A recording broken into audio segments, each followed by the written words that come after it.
for the chapter,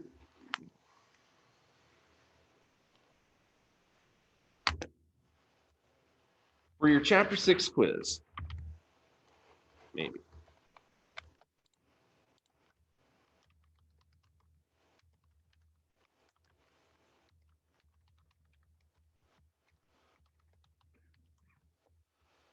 There are 5 questions in total. All of them are answered. They're all short answer essay questions of some kind. I just peeked again on the paper-based test, the one that we used to give. There was a drawing question that has been replaced by an essay question as well. So there's no drawing or anything like that that is going to be there. All the questions are essay questions.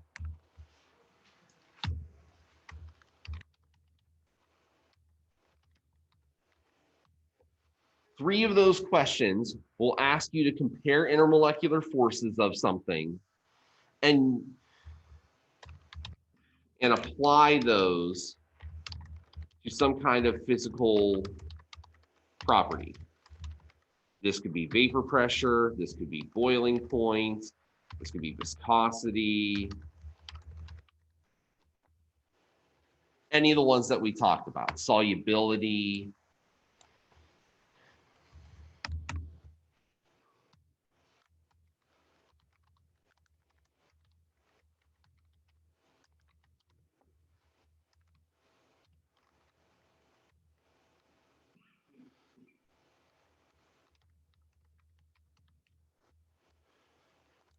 One of the questions is going to be about the behavior of water. And what I mean by that is, how do the intermolecular forces of water interact with other substances? So just for example, let's say that I told you to describe how water interacts with an ionic compound, or how water interacts with a nonpolar molecule. And so what you would have to describe is how that interaction takes place in terms of how do the molecules orient themselves. So for example, in an ionic compound,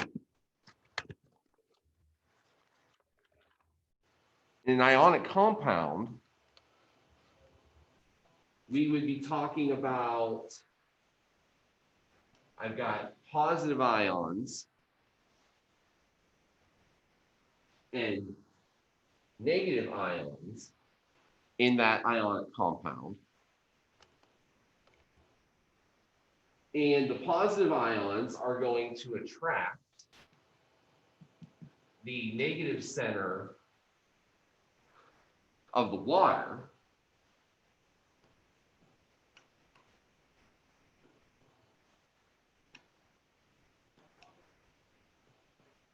whereas the negative ions would attract the positive center.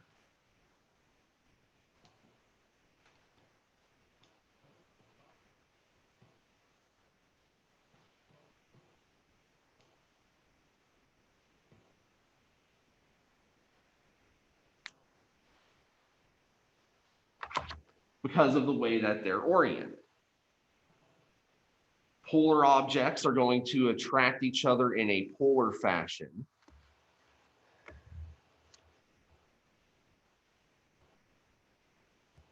Meaning that we are going to see negative ions, the negative poles, lining up with the positive poles of whatever it is that's polar,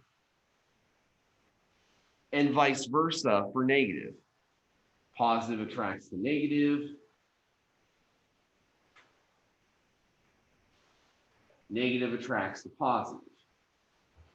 And that would be the case in ionic compounds and covalent compounds that are polar as well. So your response would be very similar if we did something with regards to something like sugar. Why does sugar dissolve in water? Well, the water breaks apart the sugar molecules and they start to line up and form hydrogen bonds, positive to negative and negative to positive, and that attracts them together.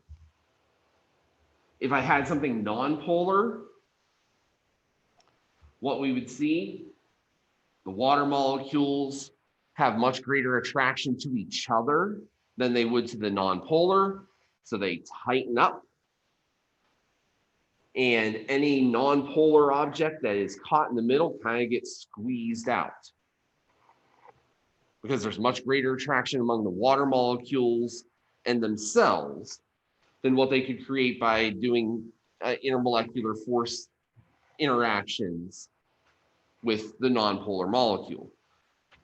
And that's why even when you take something like a salad dressing, where we've got the nonpolar oil and the polar vinegar, and you shake them up real well together, they'll form an emulsion, at least initially.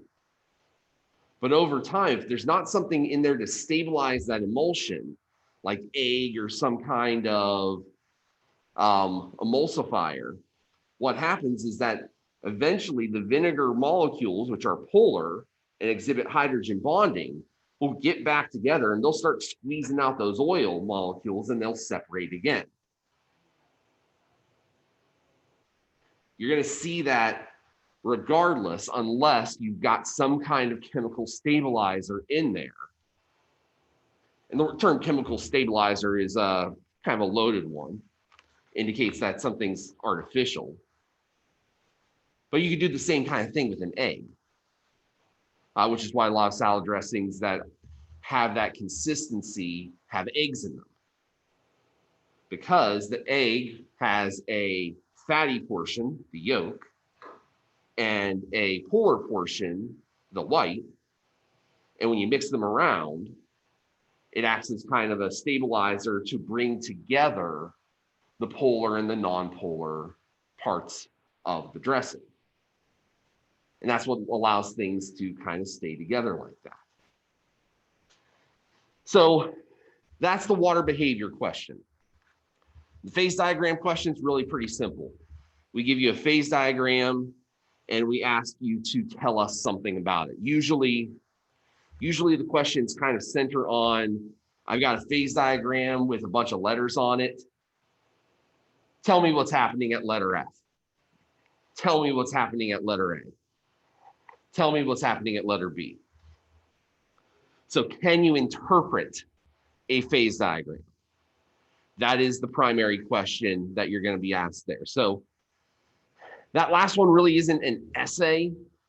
It's more of an identification, but Blackboard's going to call it an essay question because that's really the only way that we can put it in to have the picture in there and ask you the kind of question that we want to ask you. All right, so that's the format. Any questions about the format?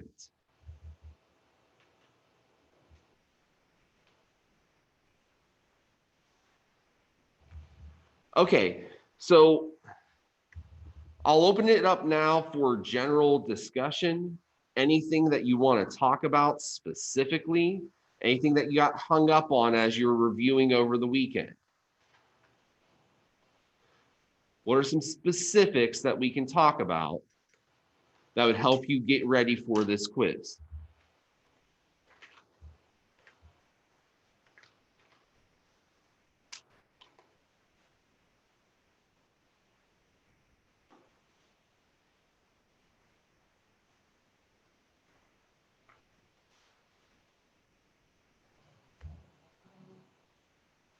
I have a problem and I understand like intermolecular forces. Okay. I understand the hydrogen, but like to differentiate the difference between the ion dipole and the dipole or the non-dispersion, I can have a problem with differentiating the differences. Okay. Okay, so the question was, how do I tell the difference between some of the types of forces?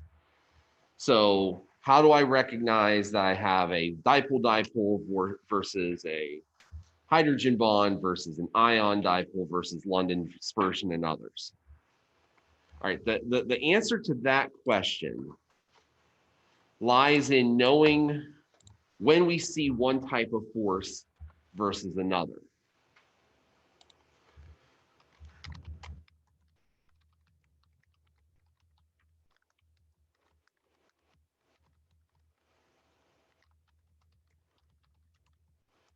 So the overall question is, how do I know which force is present or which forces are present? So what it really comes down to is this.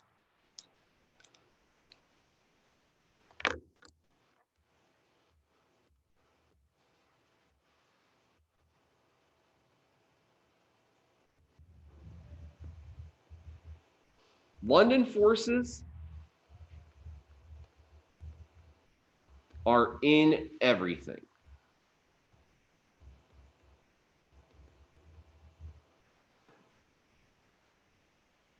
If we think about what a London force is, the random movement of electrons causing these temporary dipoles to form just because we have more electrons over here than we do over here. The reason why they're in everything is because, well, everything has electrons. Anything that has electrons is going to have London dispersion forces.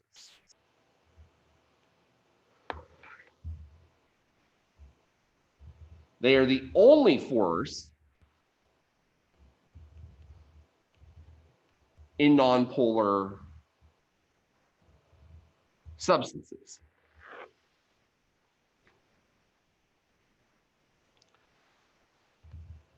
So,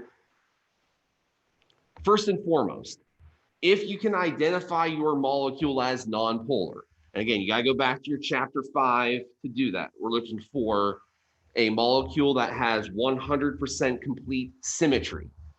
If we have that, if we have a nonpolar molecule, then we know that London forces are the only force that are going to be exhibited by that molecule.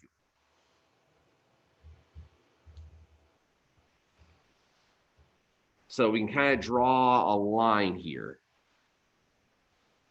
that separates our nonpolar and our polar.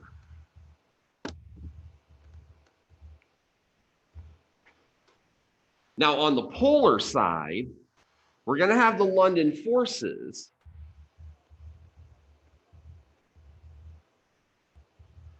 and we're going to have at minimum dipole-dipole.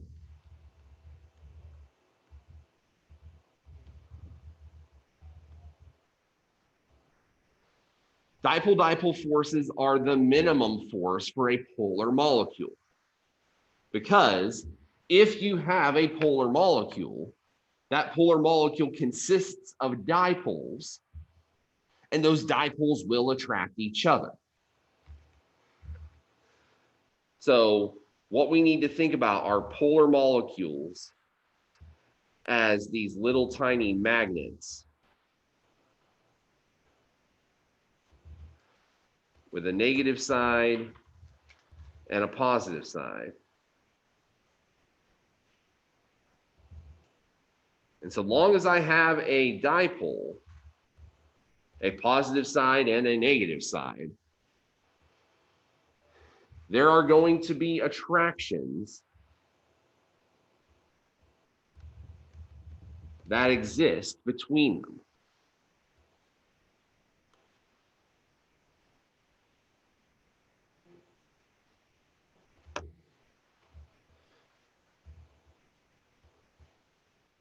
So at bare minimum, if I have a polar molecule, and again, how we recognize polarity is all about what we saw in chapter 5.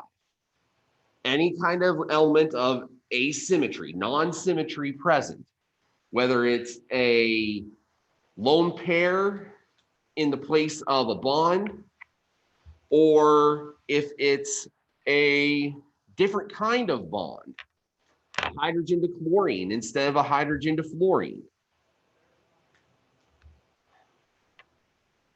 That difference creates separation, and that is going to create distortion and a dipole as a result.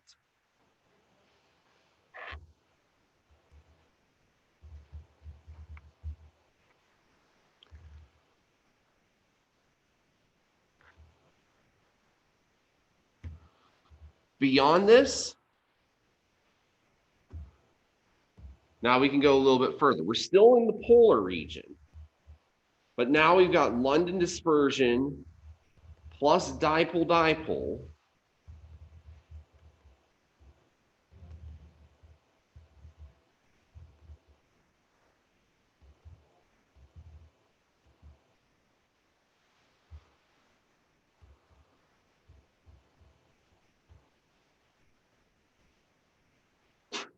We could add hydrogen bonding. All that we need here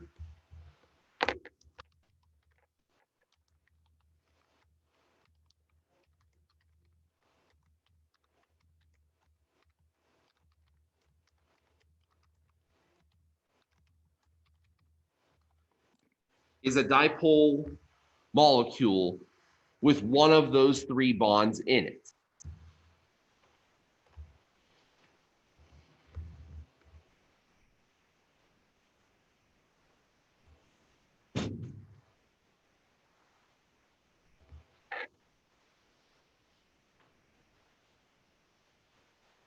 The last one that gets mentioned, your ion dipole forces.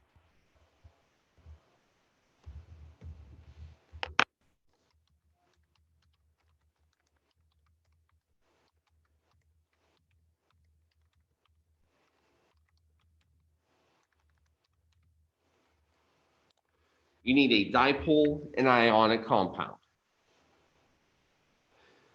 Ion dipole forces are these kinds of forces. Doesn't have to be with hydrogen bonds. That just happens to be how water does it. But any polar substance can interact with ions in this kind of way.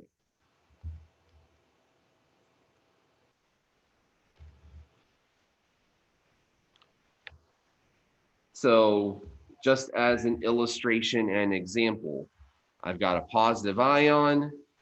It's going to attract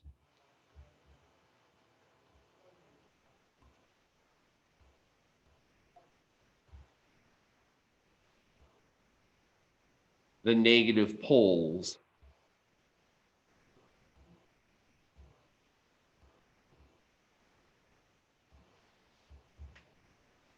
of that dipole.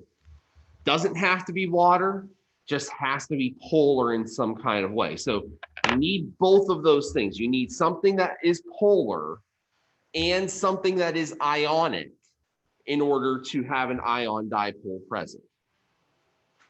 Can't have one without the other.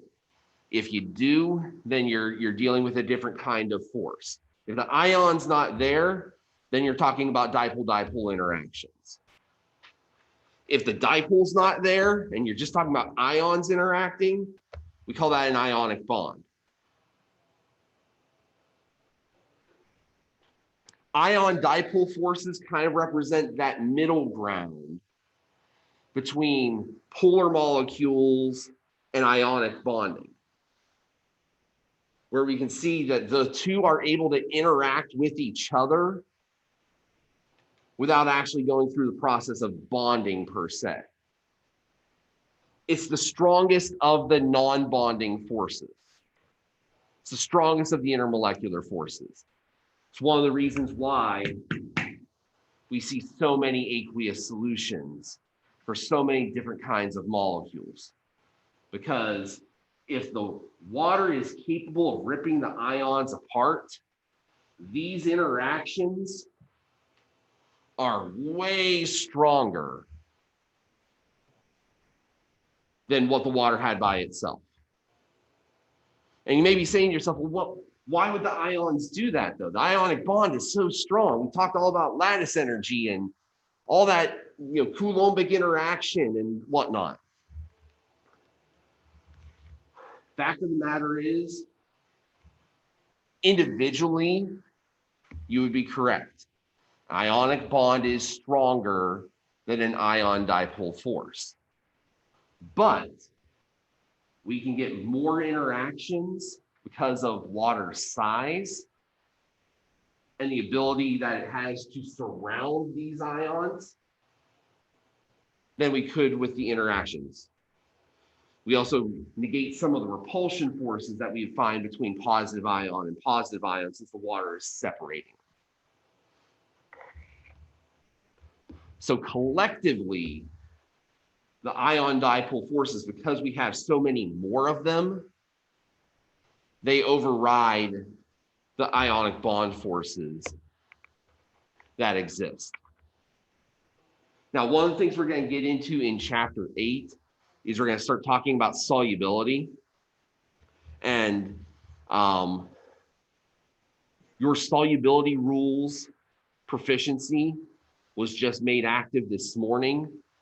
If you want to go ahead and start trying to tackle that one, if you have the first 3 done already.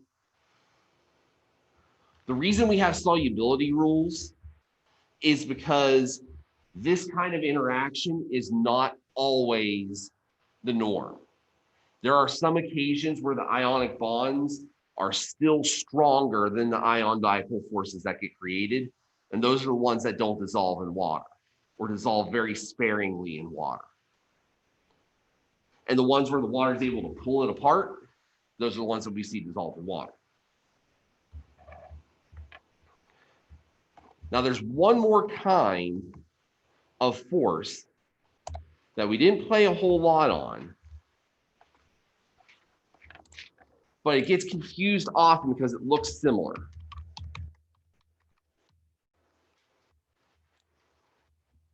The induced dipole.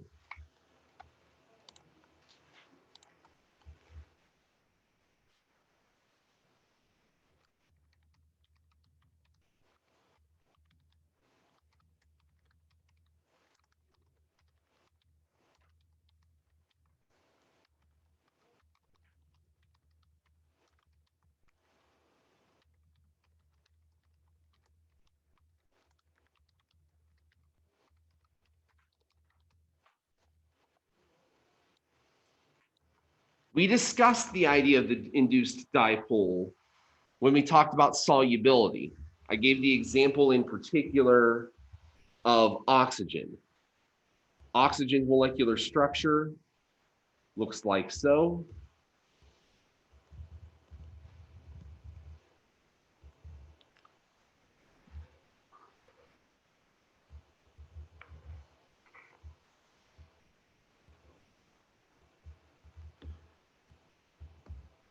If you put it in the presence of a polar molecule like water,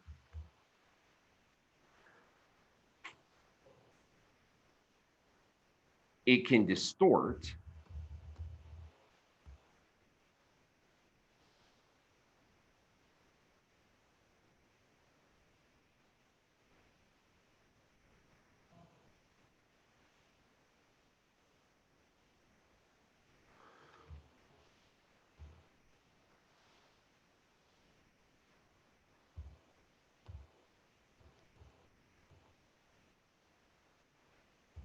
Creating for it a slightly positive and slightly negative pole that allows it to dissolve in water.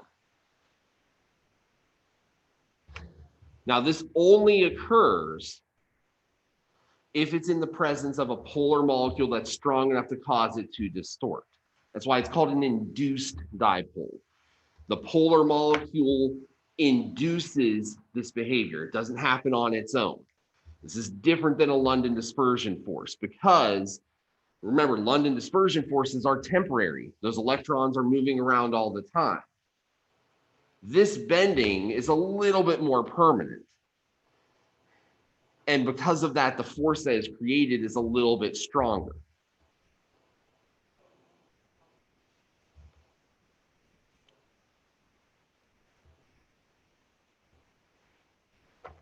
Now, I make mention of this, not because you're going to see a question on the quiz about induced dipoles, but because it is very common for students to confuse induced dipoles and ion dipoles because they kind of look like they are the same. And they're very different from each other. So I wanted to make this appearance here just so that we knew what the difference was. Induced dipoles happen to non-polar objects. Ion dipole forces only happen to polar objects. An ion is not going to induce a dipole significantly on a non-polar object. You don't see a whole lot of ionic organic compounds. And if you do, they're pretty temporary. And this is why. All right. So did I help you? Yes. Okay, good. All right. Some other questions I can answer. I had a question. Go ahead, Jaron. So this has to do with the skill builder we did. There's 4 different molecules and they all have the same amount of hydrogen and carbon in them, but they're just different shapes. And it's asking for increased, like increasing rate of evaporation. I'm kind of struggling there, figuring out, which order they should go in. Okay, so since we're talking about hydrocarbons, the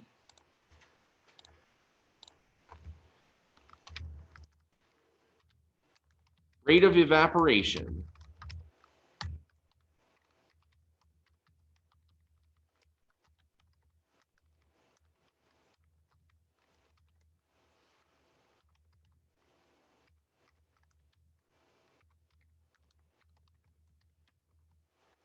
let's start with the relationship here.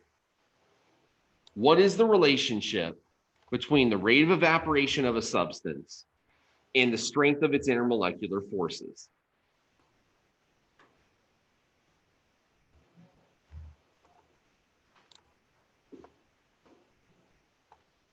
The weaker its intermolecular forces, the easier it will be to evaporate, right? Yes. So in this case, they would be inversely related. The stronger the intermolecular forces, the slower it evaporates. The weaker the force is, the more quickly it evaporates. Okay, since these are all hydrocarbons,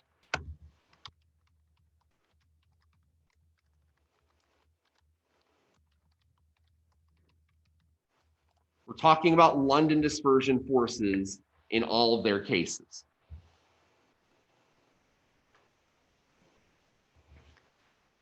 Now, I'm assuming, it's been a while since I looked at this skill builder. I'm assuming that they all have the same molecular formula, correct? Yeah, I think so. What number is it? Just a second.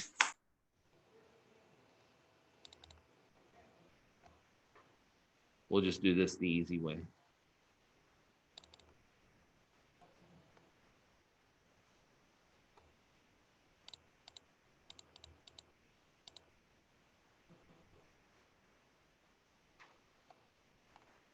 Are we talking about letter C on page 7?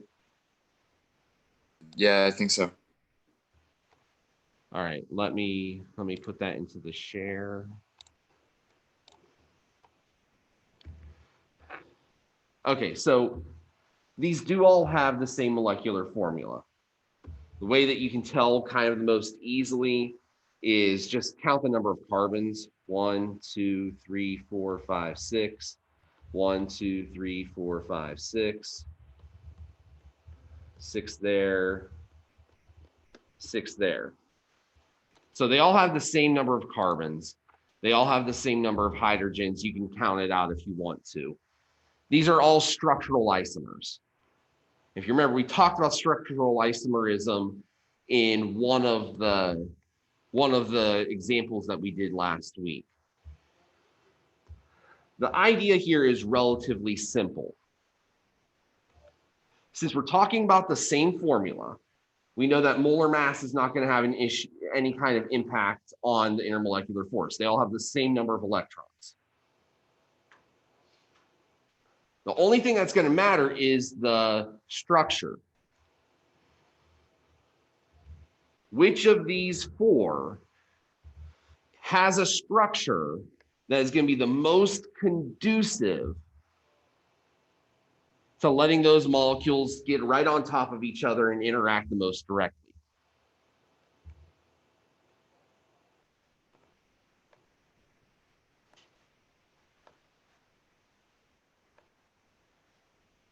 All right, anybody in the room remember? Thomas. It would be. Why do you say that?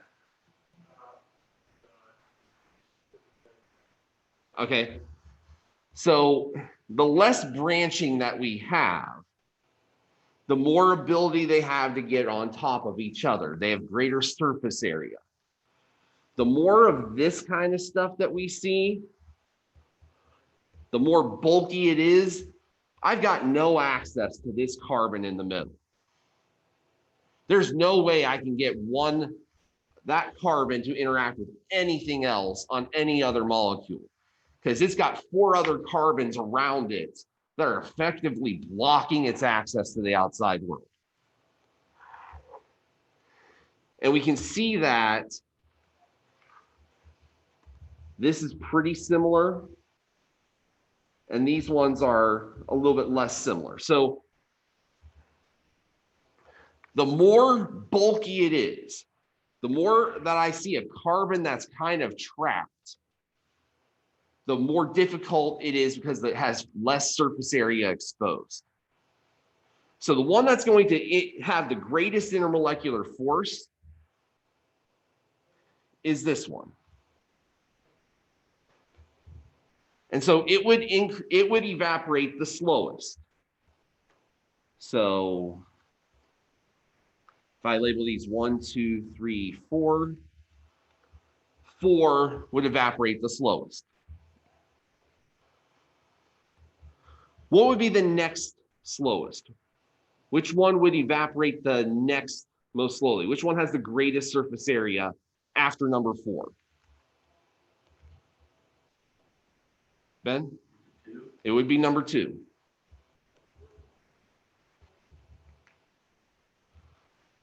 Now that we've removed those two as options, it would be number 1, and then number 3 would evaporate the most quickly because it's got the least surface area.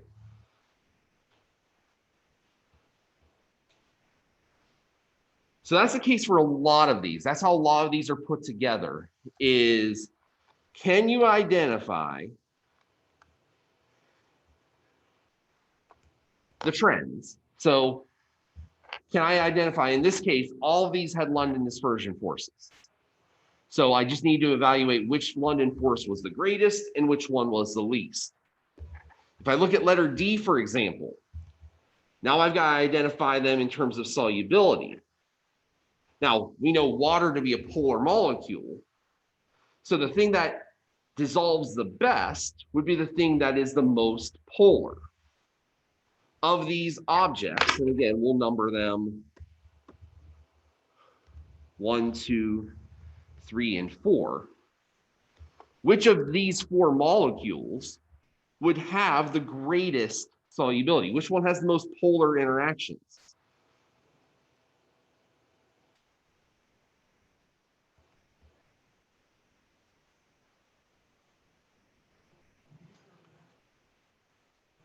Would it be 3? It would be. Because You've got an ionic compound. It doesn't get any more polar than that. It's so polar that the electron's been separated from one element and given to the other. So 3 is the most polar because I've got ionic bonding here. Now, let's just evaluate the other 3 in terms of their intermolecular forces. So number 1, what kind of forces are we going to expect in number 1? Ben? Yeah, these are London forces. How do I know that? Carbon and hydrogen have essentially the same electronegativity. It's the only stuff in there. This is nonpolar. For organic molecules, what you tend to be looking for, electronegative elements in the structure. Halogens, oxygens, sulfurs, nitrogens. If you find one of those elements in there, good chance we're talking about something polar in that case. But absent any of that, you're in pretty safe territory saying nonpolar. What about number two? Number two, what kind of forces do we have in there? Go ahead. We do. So we have London forces. We have dipole-dipole.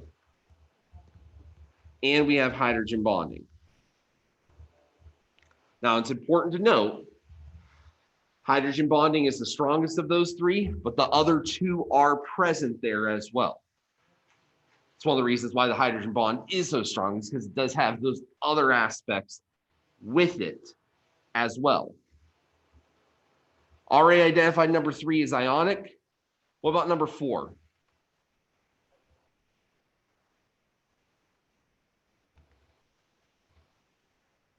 Go ahead, Ben. Okay, we do have London forces. Do we have any other forces? Dipole. Dipole.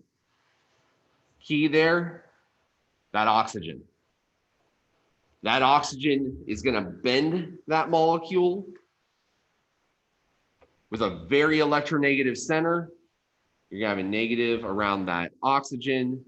You're going to have positives around those hydrocarbons as a result. So we've got dipole on that one. So now we're talking about increasing solubility. We start with the one that is the least soluble. The least soluble would be the nonpolar object, the one that is only London forces. And then we would go in order from there. Dipole is going to be less strong. Oops. Ahead of myself.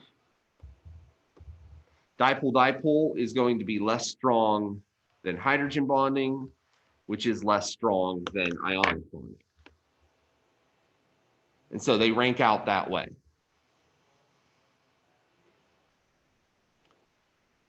All right, got time for about one more question.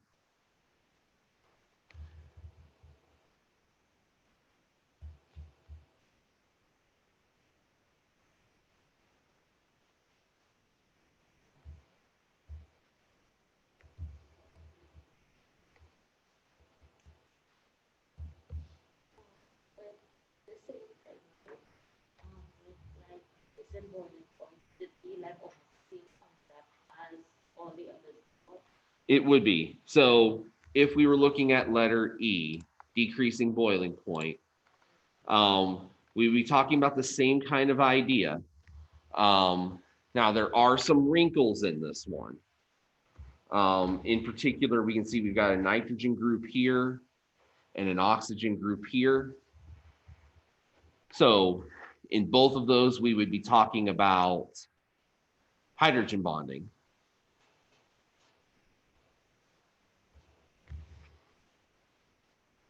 And so we've got hydrogen bonding in both of these places.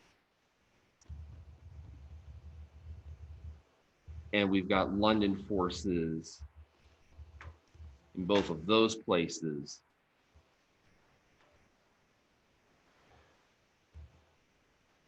The other thing is, notice that our order is changing there. We're talking decreasing boiling point. So we would talk about the thing that has the highest boiling point first, and then lower and lower from there.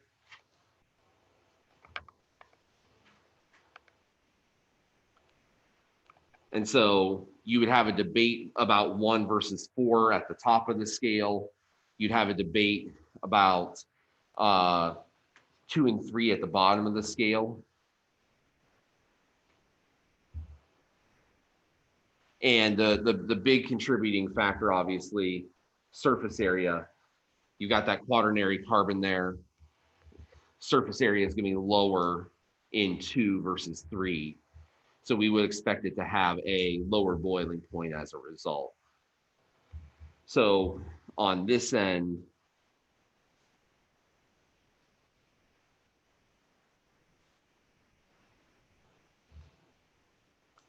we know that 2 and 3 have the lowest boiling points. 3 is a little bit better than 2. On the top end, 1 versus 4. I think you can make an argument based on what you know in either direction. I want to say the answer key is pretty forgiving on this one. What you should know, let's say that, for example, let's assume that 1 and 4 are close to the same, pretty close to each other. Let's just say, for the sake of argument here, that I had another NH2 group on this side. Well, in that case, I would have 2 sets of hydrogen bonds to contend with instead of just the 1. That would make this one have the stronger forces because of the extra hydrogen bonding. So if I had that scenario, then I would definitely put 1 ahead of 4 in that situation. Given what they are, I don't think you'd be too far off to say that they are essentially equal. You could make an argument that 1's a little bit better. You can make a pretty good argument that 4 is a little bit better. You'd actually have to look them up. That's not the point of the exercise. The point of the exercise is just to be able to look at it qualitatively and say, okay, based on the structure, I would expect this to be the order. And that's how we would approach it. So, like I said, for this one, at the top end of the scale, you can have a debate as to what character belongs between the 1 and the 4. I would be good if those of you that are in my section of lab, if you put 1 equals 4 there, that's fine by me. I think you have a pretty compelling argument qualitatively for that. But otherwise, yeah, the rest of the order would have to be correct. Any last questions? Got a minute. All right, sounds good. See everybody on Wednesday. Have a good afternoon.